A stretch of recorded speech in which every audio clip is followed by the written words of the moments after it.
হ্যাঁ, আমরা সীমান্ত এলাকা পাহারা দিই না।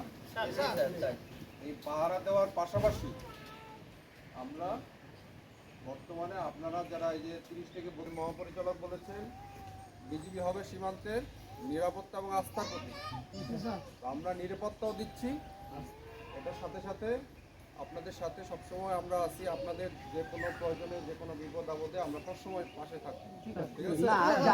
ওনারা যেহেতু আমাদেরকে জিজ্ঞাসা করেছে 4-5 দিন জিজ্ঞাসা করছে আপনারা কেমন আছেন, তো মধ্যে ভালো আছি প্রতিদিন যায় স্যার দিনের মধ্যে 4-5 বার যারা আমাদের গ্রামের মেয়ে ছেলে যতগুলো আছে স্যার সবকে জিজ্ঞাসা করে স্যার তোমরা কেমন আছো, তোমরা কেমন ভাবে চলছো, তোমরা কোনো সমস্যা হলে বলো, আমরা তোমাদের পাশে আছি।